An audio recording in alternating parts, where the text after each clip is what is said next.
What's up, guys? We're here live at the crime scene, best podcast in the world, No Gatekeeping. I'm your boy Donnie. We are designed to conquer, and of course, this is a platform of our entrepreneurs and how we explore their industry.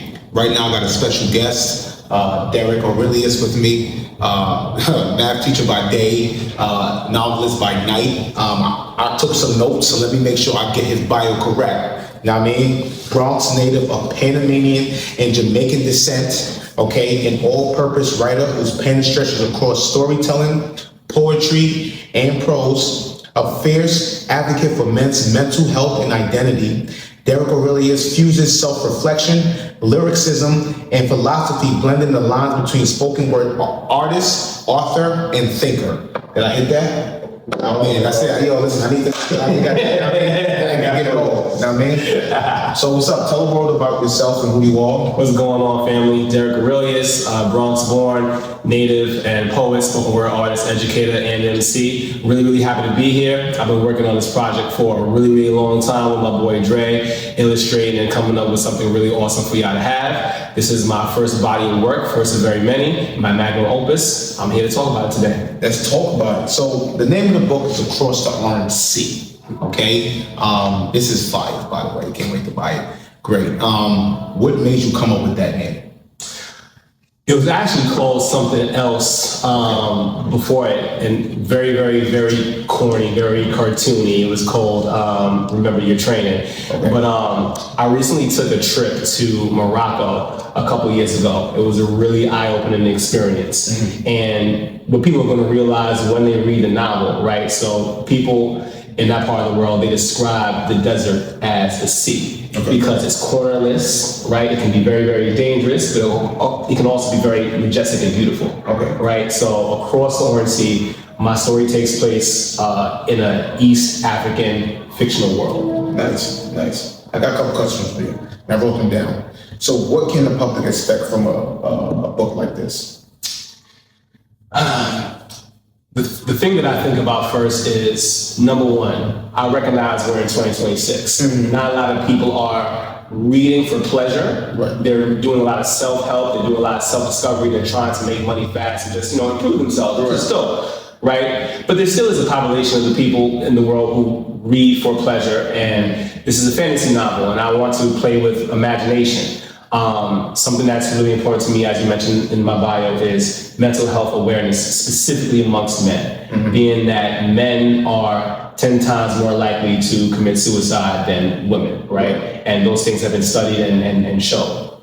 The characters in my novel, albeit are very different from each other, they deal with a lot of internal conflict. Mm-hmm. So I think that when people read this novel, because mental health is now starting to become a conversation that's a little bit more comfortable to have nowadays, where it wasn't, 10, 20 years ago, I think people can expect vulnerability. They can expect, a lot of comedy for sure, definitely, but brushing things underneath the rug, they can expect to see people for who they really are and what people want other people to think of them. Mm-hmm.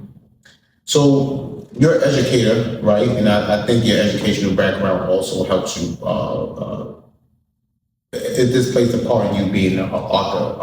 How do you balance, being an author and having a professional life, being a teacher, obviously?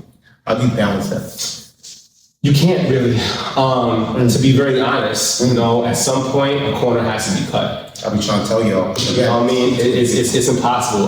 The job of an educator is more than just education. I think a lot of people think that we just get up in front of a group of children, open our mouth, and they suddenly become smart. Right. And that's seriously not the case. There's a lot of things that go into it: relationship building, analysis of data, working with other people, other adults, families, right? So to do your job with fidelity, it takes a lot of time and sacrifice. Mm-hmm. But also being an artist, I understand that if I don't sharpen my pen, if I don't constantly write every day, I'm not going to get to where I want to get to, because this is what I truly want to do. I'm here right now as an educator, but this won't be forever. I know God has more for me. So with that being said, I'll come home and I'll be exhausted, my mental fatigue, right? I know the things that I have to do. but I just don't have the energy to do it. Like I need to be on this couch and just decompress. That's real. I need to recharge, I need to reset, and before I know it, it's 10 o'clock. I ain't eat yet. I ain't wash dishes yet. I ain't do shit yet. But I still have this novel, you know what I'm saying? So sometimes you just have to make a choice whether you're gonna be an educator full time or you're gonna be an artist full time. It means the corner is gonna get cut. Yeah. And as long as you're okay with the result of that, like I have to be okay with, I don't really put my foot in that lesson like that. I'm okay with that because I know I chose that. Yeah. I'm not where I want to be at artistically. I'm okay with that because I chose that. Right. As long as you're okay with yourself, that's really it.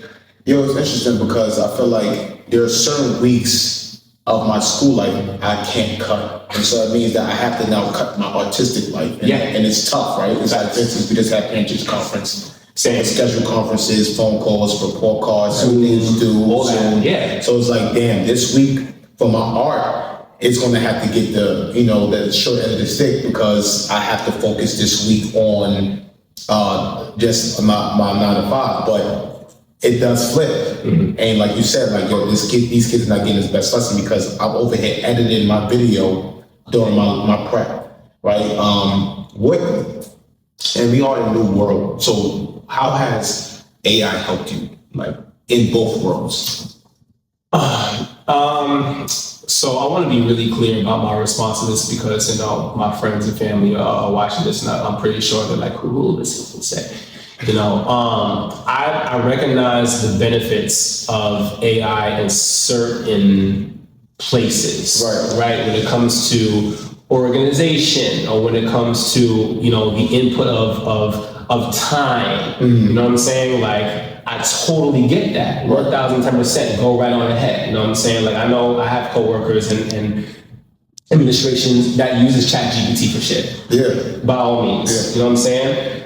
When it comes to art, specifically writing, I'm 1,010% against that. You know what I'm saying? Yeah. Like I mean, for my website, for certain, social media rollouts, sure, okay, go ahead and put the thing in I don't know, so it's fine. But when you're writing, you have to allow God in the room. Yeah. I'm around a lot of poets, and poets don't work for fame. They work because they're trying to free themselves. And within trying to free themselves, they're freeing the people who are listening. You can't prompt that. You can't prompt pain. You can't chat GPT consciousness and healing. It just doesn't work. You know what I'm saying? Like, you have to allow God in the room for that. So, you feel me? So when it comes to writing particularly, there was no AI, there were no prompts, there were no, hey, start here, none of that. So consider this statement. Artists are responsible for reflecting the times. Do you agree with that? Why or why not? Yes and no. When you have a platform where you can reach the masses, you know what I'm saying, whether it's a stage or a radio station, if you have access to a lot of people have access to you. You want to leave them with something that's going to change them. I'm not saying that it has to be, all the soul and my alpha, my omega. No. But like, people should feel fulfilled and refreshed after experiencing your art. And whatever that looks like to them, that's what that looks like to them. At the same time, if you are not a crazy, social justice advocate, you should not then create something just because everyone else is talking about it, because then it's disingenuous. Do what you do. If you're a love poet, write about love. Make that the best love poem that anyone's ever fucking created. You know what I'm saying? But if you talk about what it is that is the thing to talk about, then do that shit. As a strong advocate of mental health awareness, you killing this question, whatever I can do. As a strong advocate of mental health awareness amongst young men, what do you want people to understand about mental illness, and what do you hope people take away from this book and this novel? Mental illness shows up in a variety of ways, man. You know what I'm saying? I think that because we're in 2026 and we have more access to information and we have more access to how people live their lives, like we're literally watching other people live their lives, right? So we see more. I don't think that there's a spike in mental illness. I think that mental illness has been here the whole entire time, and we're just now being able to recognize it in certain modalities, in certain situations. So what I want people to understand when they read this novel is in some way, shape, or form, everybody is mentally ill. Yeah. Straight up and down, you know what I'm saying? And the way that it manifests is different. Just because you physically see it doesn't mean that, or rather, if you only physically see it, okay, but just because you don't physically see it doesn't mean that it's not internally there. Right. You know what I mean? And we have to be conscious of these things and how they affect us, how we show up in certain spaces, and how certain situations will bring that out of us. And if we're not honest about who we are, if we're not really ready or willing to do that work, it's gonna fuck us up. So to have compassion, really. You describe your book as a fantasy drama. When you talk to most people, the ones who are still reading, the common response is that they're not really reading a fantasy. You know, if they do like fantasy, they prefer the audiobook. How do you get people to not only actually buy the book, but buy into what you've developed and convince them that is important? So again, you know, with this whole concept of mental health, well, first and foremost, the platform in which my book is going to be available is directly for me. Okay, my website, septemberstudios.com. I'm not doing Amazon. I'm not doing anything, you know, no one's getting any one red cent. So because of that, I have to put myself in places and spaces where I'm meeting people. And I think, you know, I know that I'm a genuine, authentic person. And I know that what I created is something that everyone can relate to. Even if they're not into fantasy, and I don't have dragons or anything like that in my shit, you know, who doesn't love dragons? But even though I don't have any of that in this fantasy, the mental illness part, the mental health piece, everyone's just trying to understand each other. They're trying to understand who they are, they're trying to understand who they are as a person. That by itself is the through line to get people to be like, hey, I have something that might relate to you. And if not to you, someone that you know, your brother, your sister, your son, your cousin, your significant other, someone is going to find purpose and reflection in this. They're going to say, oh, fuck, this is me, or this is a loved one. So how do you plan on continuing this? Is this you going to be your first novel? I know obviously it's your first novel, but is this going to be your first and last novel? This is the first of an 8-part saga. Okay, here we go, talk about it. 8-part saga. I envisioned this whole entire thing. I initially started this project when I was in St. John's. I was taking Africana and Arabic, and I was watching a lot of Naruto at the exact same time. I was living in Bed-Stuy, you know, so like all those things kind of started to blend together. But I put it to the side so I continued to focus on music and spoken word. And I knew that this was a project that I was always going to come back to because of how I felt when I was writing it. Fast forward to 2021, you know, we are like inches out of the pandemic. I just graduated with my master's, but I'm feeling the moment of desperation. You know, I'm not really sure what's going to happen next, which I'm pretty sure is something that a lot of people can relate to. Right. And I remembered that I had this thing that I was cooking up when I was an undergrad, and I said, let me look at this real quick, you know? And I ordered this notebook from this company called Derek. They do these awesome, great journal notebooks, and I wrote in it, and I finished it in a month.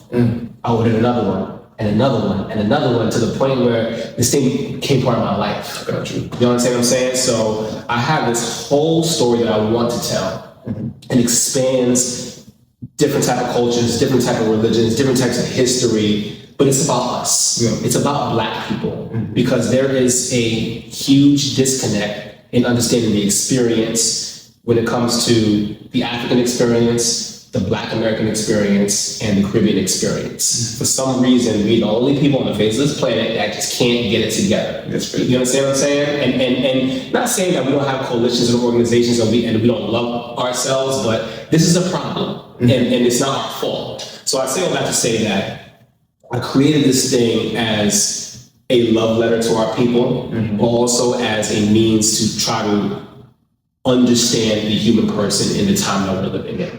You know what I mean? I want to ask you a question about, you know, our race. This is kind of like off subject. Do you think certain groups create division? So for instance, frats, sororities, or Like, do you think it creates division in the way we think of each other as brothers and sisters? You know, I've always been interested in the history of fraternities. I don't have a whole lot of knowledge behind it. One of my old employers, ex-employers rather, so a man I respect, he was part of the Divine Nine, and you let anyone listen to him, he'll tell you about all the amazing things that all those organizations have done. I have female friends, who are part of AKA, I don't know too much about it. I just know that those people are proud of the fraternities that they've, been involved in. And anytime they see someone who is a celebrity or see someone who's in the external world, oh, that's my, I don't know if it creates division as much as I think we're just trying to, we're trying to find as much connection as we possibly can. Yeah. You know what I mean? I think because we have a hard time sticking together and blending together, anything that we see another person of color or another black person in, it's like, I want to do it. Yeah, like we're grasping for straws at this point. Yeah. You know what I mean? We're searching for it. We're really, really looking for it. So I think that's what it is. Okay. Man. So, in the age of social media, where everything's accessed digitally, and the attention span is a lot shorter, why decide to write an actual novel?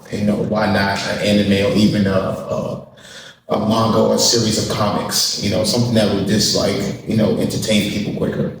I think about, the time, and my mom's gonna be so upset when I say this. I think about being younger and her asking me to watch the Bulls game with her. And I was on the computer.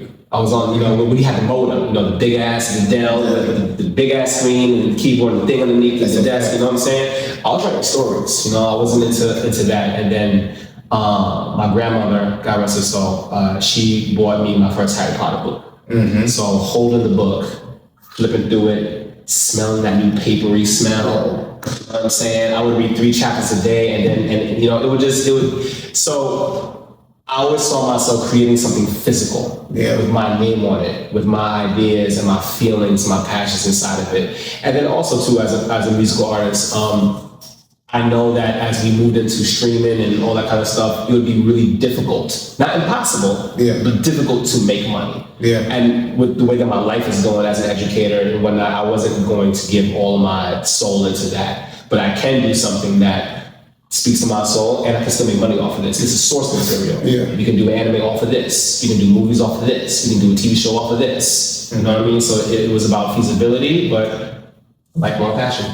Do you think we'll ever come back to that feeling? Because I remember first time touching a Harry Potter book, and I'm like, yo, nah. I mean, I went to collect them, and I came from a place where we had to share books with the whole school, and you have to wait for this dude to finish it.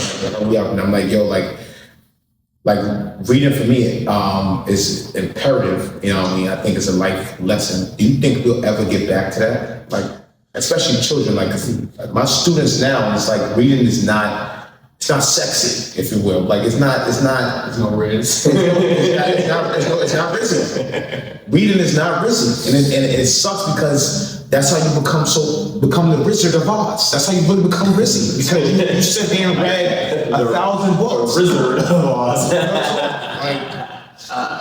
Man, we're old enough now to know that things always circle back. Ooh, you understand what I'm saying? Like, with our fashion friends, they know what's out before we know what's out.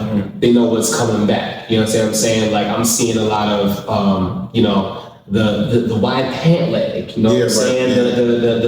The overshirt, below the elbow kind of thing. That's very reminiscent of 90s shit. You know what I'm saying? Right. You know what I mean? Like the baggy stuff. Like things come back around. Like things always circle back. So to reading, I mean, as long as there are people who are doing it, making the content, you know what I'm saying? Sure, why not? Okay. I want to pick your brain about being a teacher. I want to switch subjects. Sure. Why are you a teacher? I love when people ask me this question because answering it refuels my why. It reminds me of why I do what I do. But it's the way for me to pay back God for everything that He's given me. You know, I was not a, you know, and I say this proudly. Like I didn't have it difficult. Like a lot of the people that I came up with, you know, they were like outside before they needed to be outside. Yeah. You know what I mean? I had a Catholic school education all the way from kindergarten to even, you know, St. John's, right? I had two grandparents. I had a mom that worked nights, and she took care of me. She did the best that she could. You know what I'm saying? I'm very, very blessed where a lot of my contemporaries and people my age, they're not able to say the exact same thing. Yeah. You know, the path that God has put me on has allowed me to enjoy my life in certain ways that other people may not until they're really, really, you know, they're up in their 50s. But I still have my struggles. I still have the things that, like, you know, I long for, the things that don't come easy to me. But I think that being amongst children who this is literally their first time to merry-go-round of life, because this is what the fuck it is. It's a fucking carousel. Round and around the mulberry bush we go. You know what I mean? They're getting their first taste into being in, you know, around people. School is their first time, you know, being in a societal, you know, structure. Seeing them learn and working with their families and their parents, you know, and just being there for them. I remember all my teachers, you know what I mean? And I hope they remember me. So this is a way for me to pay back God for all that He's given me by giving to the next generation, especially because I don't intend on having children of my own. You don't intend to have children. Why? Why not? Speak to that. I like my freedom. Like the freedom. I like my freedom. I like the fact that I get to do this. Right. I do, and I'm honest about that. You know what I'm saying? And I feel like I'm talking to a parent. I'm like, I need to know. A lot of adults either are not honest with themselves about that, or they didn't give themselves a chance to be honest with themselves. Shit happens, you know what I'm saying? And I'm not saying that children aren't a blessing, and I'm not saying that you need to have this, and this before you become a parent. Like, the world wouldn't be the world that it is if people weren't having children. But for me personally, I knew from early on that this is what I wanted to pursue. This is my North Star. I can't do what I want to do and then be responsible for a whole human life. That's a whole human life. That's a whole human life. You have to make sure every day for the rest of your life that they don't die. Yeah. Shut them down. They need love. They need affection. Your life is over and done. There's no way. My house looks crazy right now. Ask me crazy, but guess what? It doesn't affect anybody. It affects me. I'm not a dirty ass motherfucker. I'm just saying that, like, you don't have the luxury of being jacked up when you're taking care of somebody else. Not at all. You just don't. And I'm not saying that it doesn't happen. And I know that parents are trying their best. You know, I'm not judging. Everyone has their own thing, but it's like, You talking. you gotta like people have to realize that there are children out here that are literally going without. And because there's a certain level of emotional maturity that's not reached within parents. You understand what I'm saying? And people might get offended, they might whatever, but I mean, if it fits, it fits. You know what I'm saying? But like, when you are bringing life into this world who did not ask to be here, you're responsible for them in every single way, shape, or form. It's the biggest form of ego death. You as an individual, you're done. Not saying you can't enjoy yourself, you can't have passions and hobbies and whatnot, but put them first. And I knew early on that that's not something that I was willing to do. Right. So you know you have to go all out. All out. But I love my students. Yeah. You know what I'm saying? I'm their doctor, I'm their friend, I'm their counselor, their therapist, their all of that. All of that. I love them all very much. I just get to give them back, and I can't claim them on taxes. Let's get into this book. This book is dope. Shout out to the artwork. Who makes the artwork, by the way? Was that Dre? My boy Dre. Oh man, you know, interior, exterior. This guy's a goddamn guru. Dre, you don't make my books. Damn, Dre. Shit. I want to speak about the artwork and for the chapters, right? What made you create the art? Because I remember walking into Dre's house and I'm seeing these pictures and these things that he's doing. Why did you want to actually include pictures into the chapter, for the chapters? Initially, my hope was, because this is a novel or a project that has all Black characters. Okay. This takes place in an East African, obviously fictional, but an East African setting. Mm-hmm. And one of the things I wanted to do was celebrate, our different tones, our different skin colors. So initially, I wanted color with this. It just turned out that it was just easier for us to do black and white. And black and white is also sexy too. Okay. But I wanted people to be able to see, how we look in a fictional world. I want people to, I often describe my characters using fruits and clays and, different kinds of woods and florals, because we are a beautiful people. Mm-hmm. You know what I mean? The world really truly does envy us and envy our skin tone and say, oh my God, they're so beautiful. Oh my God, this, oh my God, that. They love everything about us. They don't actually love us. Right. You understand what I'm saying? So I just really wanted to celebrate that, and I needed to do that with visuals. This is dope. So when can we look forward to the next book? I am right now. I'm itching, man. I'm really, so I have all the notes for, what happens. I know how it begins, how it ends, and the climax and all that stuff. I'm really itching to get started. I do think that I need to hurt a little bit more. Okay. I think that I need to take some more trips. I need to see some more physical things. My trip to Morocco was very, very instrumental to creating the world for this, even Puerto Rico as well. So I just need to live a little bit more. How can we get a hold of this book other than your website? How can we get our hands on this book?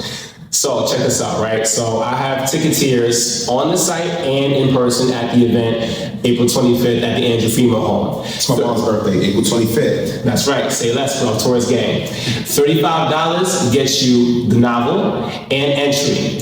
But I'm also going to have exclusive merchandise. So I have some t-shirts and I have fragrances. If you want to do the t-shirts and the book, that's $55. But if you want the whole entire set, which I highly recommend because I have oils and fragrances based off of the characters in this novel, if you do the book, the t-shirt, and the fragrance set, that's $80. And that's not something that you want to miss because we only have a limited supply. Everything after April 25th is going to be way more expensive. So you want to get in, you want to get the exclusive, and you want to be part of something incredible. This is going to be the most dopest, blackest event of 2026. I have art all over the place. I have DJ Job Poetic doing the ones and twos. I have food for y'all. And you already know we're going to have some adult beverages. So pull up, come through, be black, and be excellent. Yo, I am we are designed to conquer. That's tough. Like, so wait, you made your own oils too? I have a friend of mine who does fragrances, so we're doing a collab for the very first time. It's very, very dope and interesting. That's tough. Facts. Are the t-shirts gonna be like pictures from like the chapters and with the characters and all that? So it's all exclusive, man. You gotta pull up to get it. You gotta pull up to get it. It's the only way. It's the only way. So I can go to your website right now. Right now. Okay. I'm doing this right. That's what look, I'm putting the website. See the website? Look, SatellStudios.com, and everything you need as soon as you log on, it's right there. The book cover is right there. To learn more, the RSVP, you go to that RSVP, and all the options are right there for your convenience. You choose what you want to do. You might even change your mind once you get there, and that's totally fine too. You might want to get the book and the entry on the website, but then you can pull it to the spot, say, hey, I have a purchase for, my name is RSVP, but I fuck with these shirts. How can I get a shirt? We right here, baby. That's tough. What was the hardest thing about writing this book? The hardest thing about writing this book was telling myself, people are going to read this. So you're literally letting them into your mind, right? And you know us, we love to chop up art seamlessly, you know what I'm saying? We totally disregard the fact that a motherfucker worked hard on the body of work, you know what I'm saying? We pick apart, we nuance, you know what I'm saying? As if it's like nothing, just being okay with the fact that there are gonna be things in here that people might not like. There might be things in here that people think I could have done a better job at. There might be things in here that, turn them off or, do a DNF, did not finish. I have to be okay with that. And I totally am okay with that. And also okay with the fact that once it's out there to the public, it's no longer mine. Right. It belongs to the world now. That's real. That's real. Are there some things you wish you could have avoided?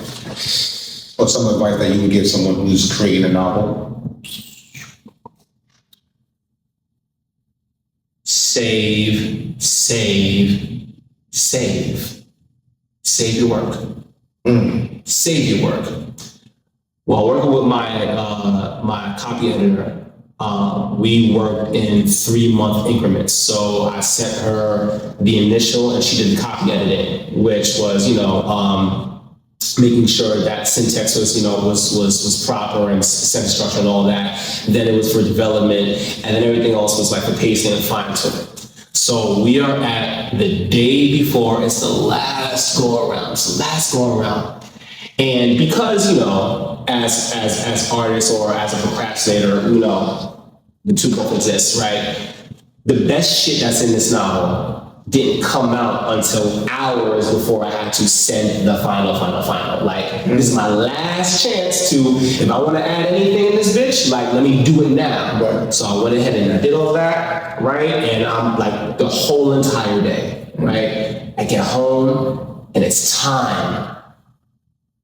And because I'm just so writing, I didn't save anything. Damn. I go to export it, and the circle of death shows up on the laptop. That spinning rainbow shit, you know what I'm saying? And it's there for about 5 minutes, you know what I mean? And I'm like, all right, well, I'll just turn it off. It'll be there, you know what I'm saying? It's work. It should be there. The way that shit was not there when I turned it back on, all that amazing particular shit that I did just hours before, gone, just gone.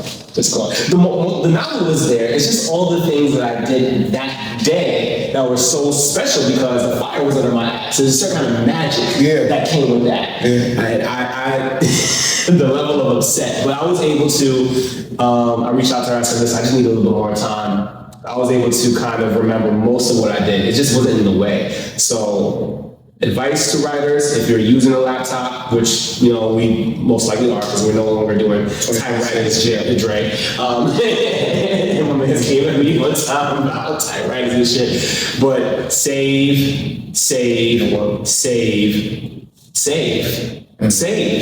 Hit the save button. Save in the middle of a sentence. Save right when you start. Save when you need to go back. Save. Just save. Save. Straight up. Any other tools or tricks or tips that you could give people who starting out, or as a teacher?